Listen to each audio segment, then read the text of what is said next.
د نن ورځې درې ډیر مهم خبرونه. د کابل پوهنتون استاد فیض محمد جلال چیرته دی؟ طالبانو ورسره تازه څه کړي دي؟ د امر بالمعروف او نهي عن المنکر وزارت بیا تازه څه پریکړه کړې ده؟ دا درې ډیر مهم خبرونه په همدې ویډیو کې کتلی شئ، خو له هر څه مخکې چینل در سره سبسکرایب کړئ. د کابل پوهنتون د استاد فیض محمد جلال کورنۍ وایي چې نوموړی طالبانو بیولی دی. د هغه لور مهسا جلال وایي چې له پلار سره بد چلند شوی او له حاله یې ناخبره دي.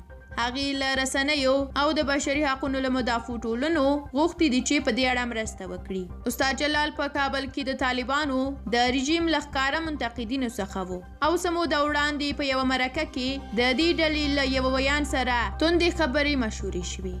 دوهم خبر هم دا چې د طالبانو د امر بالمعروف او نهي عن المنکر سرپرست وزیر محمد خالد حنیفي وایي چې اوس هغه وخت را رسېدلی دی چې د غربیانو له لوري پر افغانانو تحمیل شوی فکر اصلاح شي.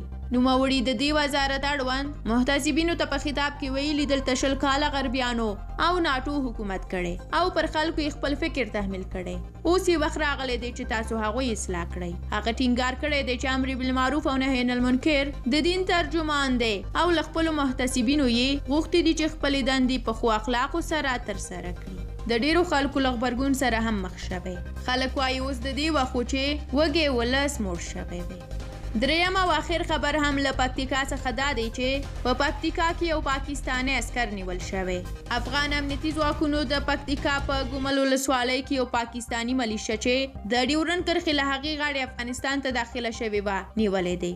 دغه پیښه تېره ورځ ناوخته د دې ولسوالۍ په اناري سیمه کې رامنځته شوې ده.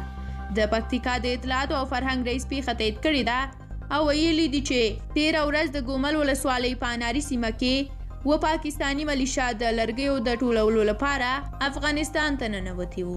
نوموړي ویلي دي چې یو تن پاکستانی پوځي د افغان ځواکونو له لوري نیول شوی او 6 نور په تېښته بریالي شوي دي. دی وایي چې د نیول شوي سرتیري په اړه پلټنې پیل شوي او د برخلیک په اړه به وروسته پریکړه وکړي. ډیره زیاته مننه کوم چې ویډیو مو تر اخره ولیده.